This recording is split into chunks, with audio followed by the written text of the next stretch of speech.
എല്ലാവർക്കും നമസ്കാരം. എല്ലാവരും സന്തോഷമായിട്ടിരിക്കുന്നോ? കഴിഞ്ഞ പാഠത്തിലെ പ്രവർത്തനങ്ങൾ എല്ലാവരും ചെയ്തു കഴിഞ്ഞു. ഇന്ന് നമുക്ക് ഒരു പുതിയ പാഠമാണ് പഠിക്കേണ്ടത്. അതിനു മുമ്പ് നിങ്ങൾക്ക് എല്ലാവർക്കും ഏറ്റവും ഇഷ്ടമുള്ള ഒരു കാര്യത്തെപ്പറ്റിയാണ് ടീച്ചർ സംസാരിക്കാൻ പോകുന്നത്. അതെന്താണെന്നല്ലേ? കളികളെപ്പറ്റി. കളിക്കാൻ എല്ലാവർക്കും ഇഷ്ടമല്ലേ?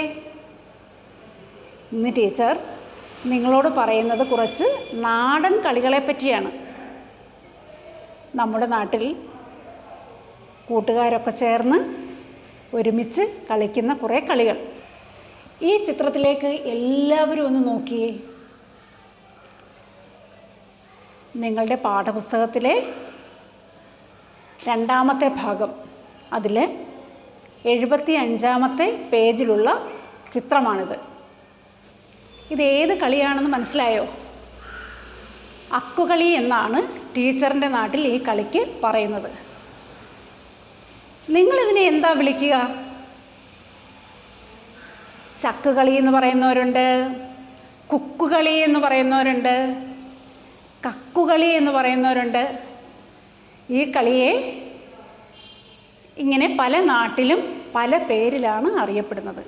ഇതൊരു നാടൻ കളിയാണ്. ഇത്തരം കളികൾ ധാരാളമുണ്ട്. നിങ്ങൾക്കറിയാവുന്ന നാടൻ കളികളുടെ പേരൊന്ന് പറയാമോ? നമുക്കൊരുമിച്ചത് പറഞ്ഞു നോക്കാം. നമുക്കറിയാവുന്ന കളികളെല്ലാം: കുട്ടിയും കോലും, സാറ്റ് കളിയുണ്ട്, അക്കുത്തിക്കൊണ്ട്, പിന്നെന്താ ഉള്ളത്? കള്ളനും പോലീസും കളിക്കുന്നവരുണ്ട്, കുളംകര കളിക്കുന്നവരുണ്ട്. ശരി ശരി. പിന്നെ ഓണാഘോഷത്തിൽ നമ്മൾ ചെയ്യുന്നൊരു കളിയുണ്ടല്ലോ സ്കൂളുകളിൽ. ഏത് കളിയായിരുന്നത്? സുന്ദരിക്ക് പൊട്ടിടിയിൽ. ശരി ശരി. സുന്ദരിക്ക് പൊട്ടുകുത്തുന്ന ഒരു കളിയും നമ്മൾ കളിക്കാറുണ്ട്. ഇതെല്ലാം നാടൻ കളികളാണ് കേട്ടോ. പിന്നെന്താ അറിയാവുന്നവർ പറഞ്ഞേ? പട്ടം പറത്തി കളിക്കുന്നവരും ഉണ്ടല്ലേ?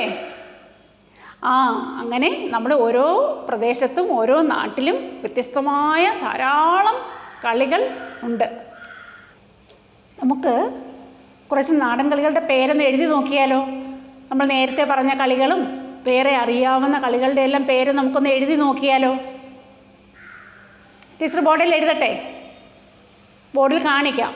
നിങ്ങളതെല്ലാം നോട്ട്ബുക്കിലൂടെ ഒന്ന് എഴുതിയെടുക്കണം കേട്ടോ. കുട്ടിയും കോലും കളി, കുളംകര, കള്ളനും പോലീസും, അക്കുകളി, സാറ്റ് കളി, അക്കുത്തിക്ക് കളി, കിളിത്തട്ടുകളി.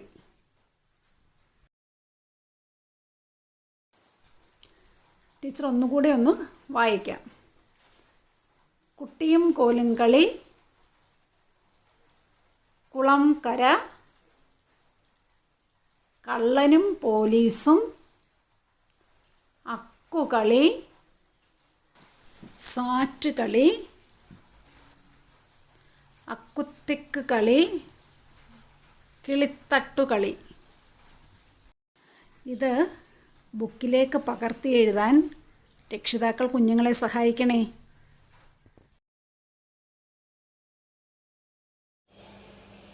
ഇതിൽ ഏതൊക്കെ കളികൾ നിങ്ങൾ കളിച്ചിട്ടുണ്ട്? കുറച്ച് കളികളൊക്കെ കളിച്ചിട്ടുണ്ടല്ലേ? അക്കുത്തുക്ക് കളിച്ചവരുണ്ട്, കള്ളനും പോലീസും കളിച്ചവരുണ്ട്. കുളങ്കര സ്കൂളിൽ എപ്പോഴും നമ്മൾ കളിക്കുന്ന കളിയാണ് അല്ലേ. കുളങ്കര കളിച്ചവരുണ്ട്. അങ്ങനെ പല കളികളും നമ്മൾ കളിച്ചിട്ടുണ്ട്. ചില കൂട്ടുകാർ കളിച്ചില്ലെങ്കിലും ഈ കളികളൊക്കെ കണ്ട് രസിച്ചിട്ടുണ്ടല്ലേ.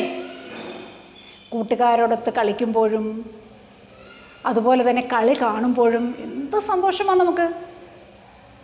പഠിക്കുന്നതിനൊപ്പം കളികൾക്കും നമ്മൾ പ്രാധാന്യം കൊടുക്കണം.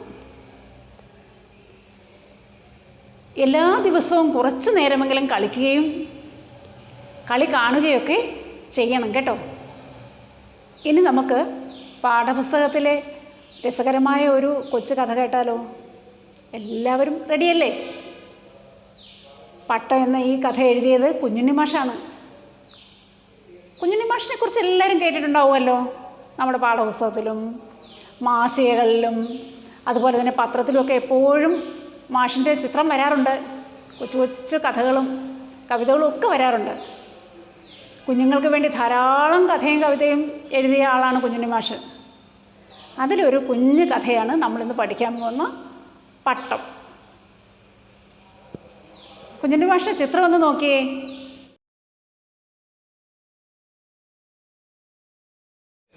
കൂട്ടുകാർ പട്ടം കണ്ടിട്ടുണ്ടോ? പറത്തിയിട്ടുണ്ടോ? ചിലരൊക്കെ കണ്ടിട്ടുണ്ട്. അതുപോലെ തന്നെ പട്ടം പറത്തിയവരും ഉണ്ടല്ലേ. ടീച്ചർ ഒരു പട്ടം കാണിക്കാം. ഇത് കണ്ടോ? ഇതാണ് പട്ടം. ഇത് നിറമുള്ള കടലാസുകൾ വെച്ചാണ് നമുക്ക് ഉണ്ടാക്കിയാൽ കാണാൻ ഭംഗി. വർണ്ണക്കടലാസുകൾ ഉപയോഗിച്ച് പല നിറത്തിലുള്ള കടലാസുകൾ ഉപയോഗിച്ച് നമുക്ക് പട്ടം ഉണ്ടാക്കാം. അതിന് നമ്മൾ ചെയ്യുന്നത് ഒരു കടലാസ് എടുത്തിട്ട് ചതുരാകൃതിയിൽ വെട്ടിയെടുക്കും. കണ്ടോ? ഒരേ നീളം വീതി, ഒരേ നീളത്തിലും വീതിയിലും നമ്മൾ ഒരു കടലാസ് വെട്ടിയെടുക്കുക. എന്നിട്ടതിൽ ഈർക്കിലെടുത്ത് ഈ ആകൃതിയിൽ ഒട്ടിക്കും. ഇങ്ങനെയും കൂടെ ഒരു ഈർക്കിലൊട്ടിക്കും. എന്നിട്ട് പല നിറത്തിലുള്ള കടലാസുകൾ ഇങ്ങനെ ഒട്ടിക്കാം. ടീച്ചർ ഇപ്പം വെള്ളം മാത്രമേ ഒട്ടിച്ചിട്ടുള്ളൂ. നിങ്ങൾക്ക് പല നിറത്തിലുള്ള കടലാസുകൾ, വർണ്ണക്കടലാസുകൾ തന്നെ നമുക്കിങ്ങനെ ഒട്ടിക്കാം. എന്നിട്ട് നൂല് അല്ലെങ്കിൽ കട്ടിയുള്ള ടോയിന് ചരട് ഏതെങ്കിലും ഇങ്ങനെ കെട്ടണം. എന്നിട്ട് ഇത് നമ്മളിങ്ങനെ പിടിച്ചുകൊണ്ട് കാറ്റത്തൂടെ പോവുകയാണെങ്കിൽ ഇത് ഉയർന്നുയർന്നുയർന്ന് മുകളിലേക്ക് പോകും. കാറ്റത്തൂടെ ഇങ്ങനെ പട്ടം പറത്തിക്കൊണ്ട് അല്ലെങ്കിൽ പട്ടം എടുത്ത് നമ്മളിങ്ങനെ ഓടുകയാണെങ്കിൽ ഈ പട്ടം ഇങ്ങനെ ഉയർന്നുയർന്ന് പോകും. അതനുസരിച്ച് നമ്മൾ ഈ നൂലിങ്ങനെ വിട്ട് വിട്ട് വിട്ട് കൊടുക്കും. അപ്പം ഇതുപോലെയുള്ള പട്ടം ഉണ്ടാക്കി തരാനായിട്ട് നിങ്ങളുടെ വീട്ടിലെ മുതിർന്നവരോട് പറഞ്ഞാൽ മതി. അവരുടെ സഹായത്തോടെ നിങ്ങൾക്കും ഉണ്ടാക്കാം. അപ്പോൾ ഇങ്ങനെയുള്ള പട്ടം നിങ്ങൾ ഉണ്ടാക്കിയിട്ട് പറത്തി നോക്കണം കേട്ടോ. കണ്ടോ? എല്ലാവരും കണ്ടോ പട്ടം? എന്ത് രസമാണ് കാണാനല്ലേ. ബോർഡിൽ ടീച്ചർ പട്ടം എന്നെഴുതിയിട്ടുണ്ട്. കണ്ടല്ലോ എല്ലാവരും? ഈ വാക്ക് നിങ്ങളുടെ ബുക്കിൽ എഴുതണം. ഒന്ന് വായിച്ച്. പട്ടം, പട്ടം ഉറക്കെ വായിക്കണേ. എഴുതിയിട്ട് പല പ്രാവശ്യം ആ വാക്ക് ഉറക്കെ വായിക്കണം. ടീച്ചറിൻ്റെ കുട്ടിക്കാലത്ത് അവധി ദിവസങ്ങളിൽ കൂട്ടുകാരെല്ലാം കൂടി ചേർന്ന് കളിക്കുമായിരുന്നു കേട്ടോ. ഇന്നത്തെ പോലെ ഫോണും ടി വിയൊന്നും ഇല്ലല്ലോ. അതുകൊണ്ട് കളിക്കാൻ ധാരാളം സമയം കുട്ടികൾക്കുണ്ടായിരുന്നു. എല്ലാവരും പാടത്തും പറമ്പിലുമൊക്കെ കളിക്കാൻ കൂടും. ചില കൂട്ടുകാർ പട്ടം ഉണ്ടാക്കി അത് പറത്തും. ചരടിൻ്റെ അറ്റത്ത് പിടിച്ച് പട്ടം പറത്തി ഇങ്ങനെ പോകുമ്പോൾ ചില സമയത്ത് ഇത് അടുത്തുള്ള മരത്തിലങ്ങ് കുടുങ്ങും. അവിടെ ഉടക്കി കിടക്കും.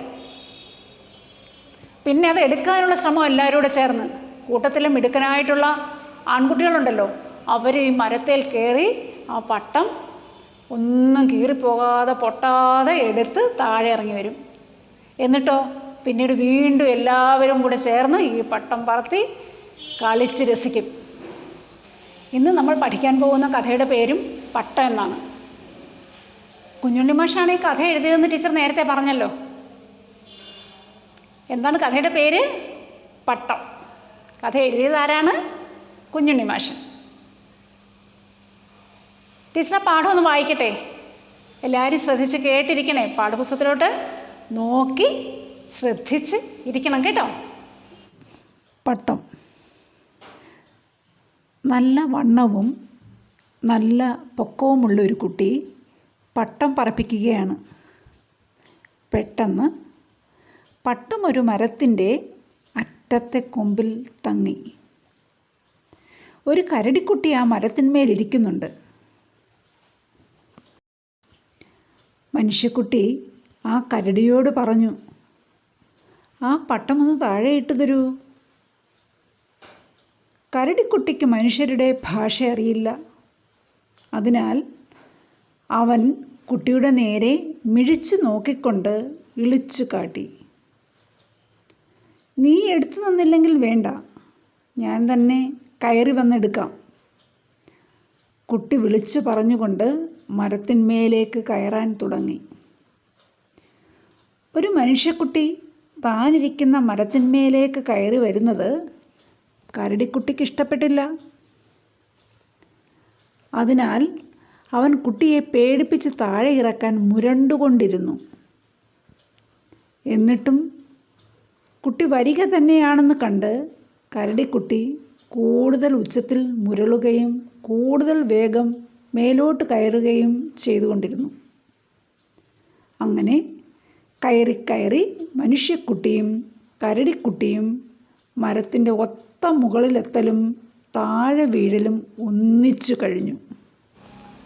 നമ്മുടെ ഈ കഥയിലെ കഥാപാത്രങ്ങൾ ആരൊക്കെയാണ്? ഒരു കൊച്ചുകുട്ടിയും കരടിക്കുട്ടിയും. ടീച്ചർ ഈ കഥയെ നിങ്ങളിപ്പം വായിച്ച് കേട്ടല്ലോ. അതൊന്ന് ചുരുക്കി പറഞ്ഞു തരട്ടെ, അതിൻ്റെ അർത്ഥമൊന്ന് ചുരുക്കി പറഞ്ഞു തരട്ടെ. നല്ല വണ്ണവും പൊക്കമുള്ള ഒരു കുട്ടി ഒരു പട്ടം ഇങ്ങനെ പറത്തിക്കൊണ്ട് നടക്കുകയാണ്. പട്ടം ഇങ്ങനെ പറന്ന് ഉയരത്തിലേക്ക് പോയപ്പോൾ അടുത്തുള്ള ഒരു മരത്തിൻ്റെ അറ്റത്തുള്ള ഒരു കൊമ്പിൽ അതങ്ങ് ഉടക്കി തങ്ങി നിന്നു. അയ്യോ, ഇതിനെ എങ്ങനെ എടുക്കുമെന്ന് വെച്ച് കുട്ടി മേലോട്ട് നോക്കിയപ്പോഴുണ്ട് ആ മരത്തേൽ ഒരു കരടിക്കുട്ടനിരിക്കുന്നു. അപ്പം നമ്മുടെ മനുഷ്യക്കുട്ടി കരടിക്കുട്ടിയോട് പറഞ്ഞു, ആ പട്ടമൊന്ന് എടുത്തു തരാമോ, താഴേക്കൊന്ന് ഇട്ട് തരാമോ? ഇങ്ങനെ ചോദിച്ചാൽ കരടിക്കുട്ടിക്ക് മനുഷ്യർ പറയുന്നത് മനസ്സിലാവുമോ? മനുഷ്യരുടെ ഭാഷ മനസ്സിലാകത്തില്ലല്ലോ കരടിക്കുട്ടിക്ക്. അപ്പം കരടിക്കുട്ടി ഇത് കേട്ടിട്ട് ഇങ്ങനെ ചിരിച്ച് കാണിച്ചുകൊണ്ടിരുന്നു. ഒന്നും മനസ്സിലായില്ല കരടിക്കുട്ടിക്ക്. കരടിക്കുട്ടി എടുത്തു തരുന്നില്ല എന്ന് കണ്ടപ്പോൾ നമ്മളെ മനുഷ്യക്കുട്ടി എന്താ ചെയ്തതെന്നറിയാവോ? കരടിയോട് പറഞ്ഞു, നീ എടുത്ത് തന്നില്ലെങ്കിൽ വേണ്ട, ഞാൻ തന്നെ അങ്ങ് കയറി എടുത്തോളാമെന്ന് പറഞ്ഞു. കുട്ടി ഇങ്ങനെ പറഞ്ഞുകൊണ്ട് മരത്തിൻ്റെ മുകളിലേക്ക് കയറാൻ തുടങ്ങി. അപ്പോഴോ ഒരു മനുഷ്യക്കുട്ടി താനിരിക്കുന്ന മരത്തിലേക്ക് കയറി വരുന്നത് കണ്ടപ്പോൾ അത് കരടിക്കുട്ടിക്ക് ഇഷ്ടപ്പെട്ടില്ല. കുട്ടിയെ പേടിപ്പിച്ച് എങ്ങനെയെങ്കിലും താഴെ ഇറക്കാനായിട്ട് നോക്കി.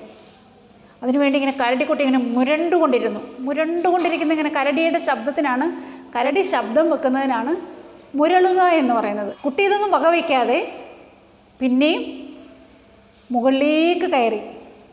അപ്പം കരടി എന്ത് ചെയ്തു? കൂടുതൽ ഉച്ചത്തിൽ മുരണ്ടു. അങ്ങനെ കുട്ടി കയറും, കരടി കുട്ടിയെ താഴെ ഇറക്കാൻ വേണ്ടി ശബ്ദം കൂട്ടി പേടിപ്പിക്കാൻ നോക്കും. ഇങ്ങനെ കയറി കയറി മനുഷ്യക്കുട്ടിയും കരടിക്കുട്ടിയും മരത്തിൻ്റെ മുകളിലെത്തി. അവിടെ എത്തിയപ്പോഴേക്കോ ഈ മരത്തിൻ്റെ കമ്പിന് വലിയ ശക്തിയൊന്നും ഇല്ലായിരുന്നു, ബലമൊന്നും ഇല്ലായിരുന്നു. ആ കമ്പ് ഒടിഞ്ഞ് രണ്ടുപേരുടെ പൊത്തോന്നങ്ങ് താഴേക്ക് വീണു. ഇനി നമുക്ക് ഒന്നുകൂടി കഥ എന്താണെന്നൊന്ന് പെട്ടെന്ന് ഓർത്ത് നോക്കാം. എന്താ ടീച്ചർ പറഞ്ഞത്? ഒന്നുകൂടി ഓർത്ത് നോക്കിയേ. ഒരു കുട്ടി പട്ടം പറപ്പിച്ച് നടക്കുകയായിരുന്നു. ആ പട്ടം ഒരു മരത്തിൻ്റെ മുകളിൽ ഉടക്കി പട്ടം എടുക്കാനായിട്ട് മുകളിലേക്ക് നോക്കിയപ്പോൾ അവിടെ ഒരു കരടിക്കുട്ടി ഇരിക്കുന്നു. ഈ മനുഷ്യക്കുട്ടി എന്നിട്ട് കരടിക്കുട്ടിയോട് എനിക്ക് പട്ടം ഒന്ന് എടുത്തു തരാമോ എന്ന് ചോദിച്ചു. പക്ഷേ കരടിക്കുട്ടിക്ക് മനുഷ്യക്കുട്ടിയുടെ ഭാഷ മനസ്സിലായില്ല. അപ്പം കരടിക്കുട്ടി ഇരുന്ന് ചിരിച്ചു കാണിച്ചു. അപ്പം കുട്ടിക്ക് മനസ്സിലായി ഇത് കിട്ടത്തില്ല. ഉടനെ മനുഷ്യക്കുട്ടി എന്ത് ചെയ്തു? മരത്തിന് മുകളിലേക്ക് കയറി. മരത്തിന് മുകളിലേക്ക് കയറുന്ന കണ്ടപ്പോൾ കരടിക്കുട്ടി ഈ കുട്ടി എങ്ങനെയെങ്കിലും പേടിപ്പിച്ച് താഴെ ഇറക്കാനായിട്ട് മുരണ്ട് കേൾപ്പിച്ചു. മുരണ്ടിട്ടോ മനുഷ്യക്കുട്ടിക്ക് പേടിയൊന്നും തോന്നിയില്ല. അതിന് കളിക്കണ്ടേ, പട്ടം കിട്ടിയാലേ കളിക്കാൻ പറ്റൂ. അതുകൊണ്ട് മനുഷ്യക്കുട്ടി പിന്നെയും മുകളിലേക്ക് കയറി. അപ്പോൾ കരടിക്കുട്ടി വീണ്ടും ഉച്ചത്തിൽ മുരണ്ടു. എന്നിട്ടും മനുഷ്യക്കുട്ടി മുകളിലേക്ക് കയറുക. അപ്പോൾ ഇത് കണ്ടപ്പോൾ കരടിക്കുട്ടിയും മുകളിലേക്ക്, മനുഷ്യക്കുട്ടി കയറി വരുന്നതനുസരിച്ച് കരടിക്കുട്ടിയും മുകളിലേക്ക് കയറി. അങ്ങനെ രണ്ടുപേരും കയറി മരത്തിൻ്റെ മുകളിൽ, മരക്കൊമ്പിൻ്റെ മുകളിലെത്തിയപ്പോൾ ആ മരക്കൊമ്പ് ഒടിഞ്ഞങ്ങ് താഴേക്ക് വീണു. രണ്ടുപേരും ഒന്നിച്ച് അങ്ങ് താഴെ വീണു. മനസ്സിലായോ കഥ?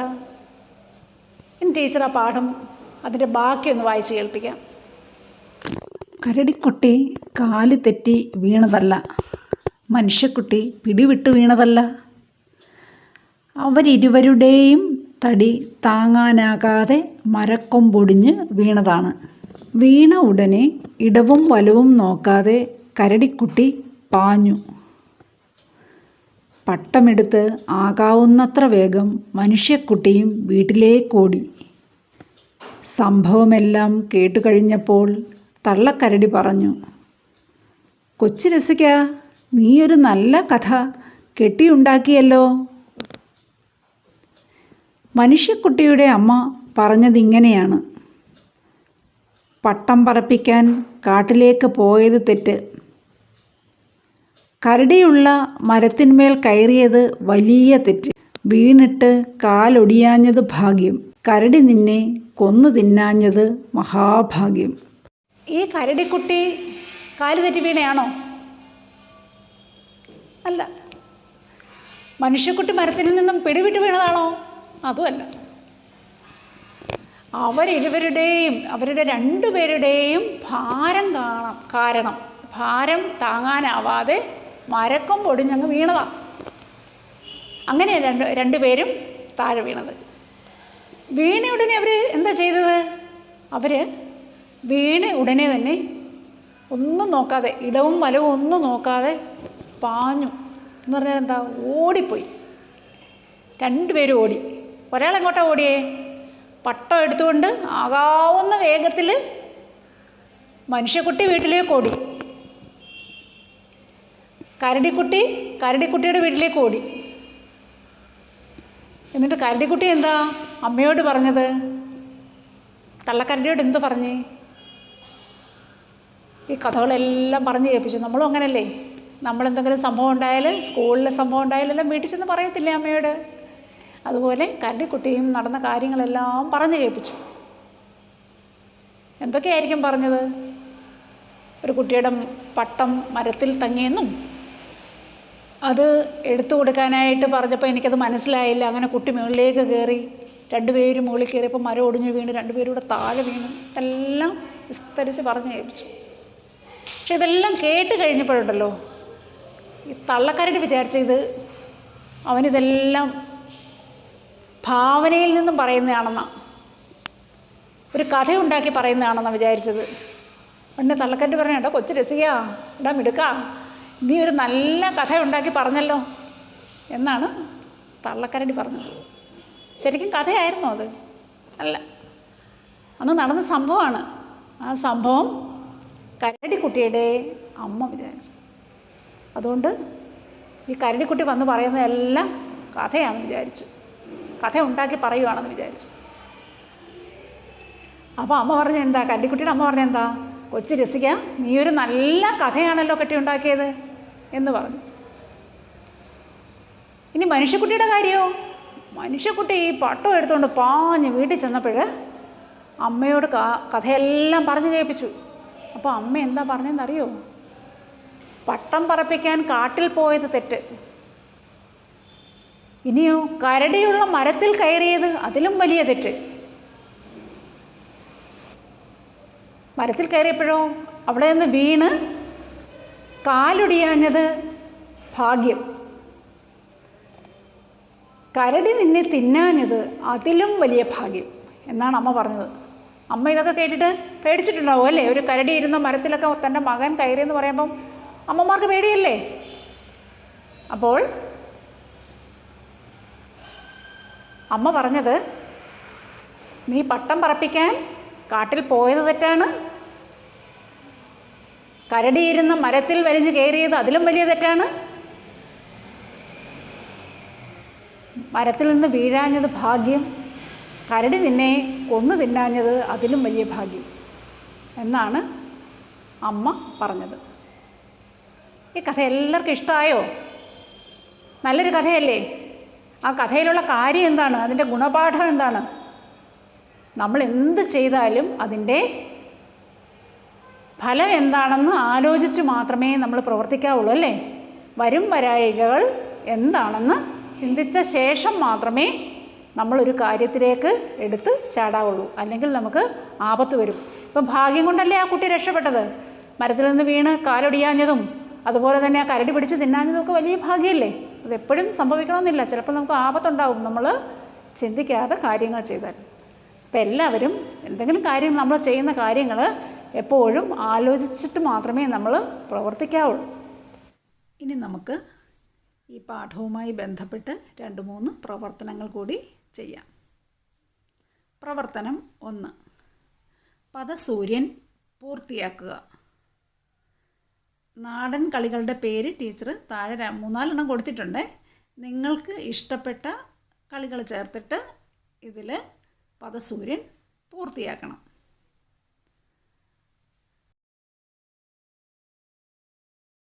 പ്രവർത്തനം 2,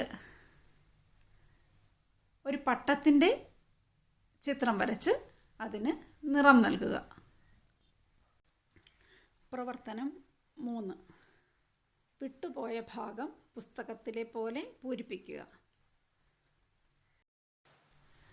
രക്ഷിതാക്കളുടെ സഹായത്തോടെ ഈ പ്രവർത്തനങ്ങളെല്ലാം ഓരോരുത്തർക്കും കഴിയുന്ന രീതിയിൽ ചെയ്യണം. പ്രിയ രക്ഷിതാക്കളെ, ഈ കഥ കുഞ്ഞുങ്ങൾക്ക് പല പ്രാവശ്യം വായിച്ചവരെ കേൾപ്പിക്കണേ. എന്നിട്ട് അതിൽ നിന്ന് ചെറിയ ചെറിയ ചോദ്യങ്ങൾ ചോദിക്കണം. അവരെ കൊണ്ട് ഉത്തരം പറയാനായിട്ട് അവരെ സഹായിക്കുകയും ചെയ്യണം. പാഠഭാഗത്തിലെ മറ്റു പ്രവർത്തനങ്ങളും കുട്ടികളെ കൊണ്ട് ചെയ്യിക്കണം. കഴിയുമെങ്കിൽ ഒരു പട്ടം ഉണ്ടാക്കുന്ന രീതി കുഞ്ഞുങ്ങൾക്ക് കാണിച്ചു കൊടുക്കുകയും ഒരു പട്ടം ഉണ്ടാക്കി കൊടുക്കുകയും അത് പറത്താനായിട്ട് അവരെ സഹായിക്കുകയും ചെയ്യണം.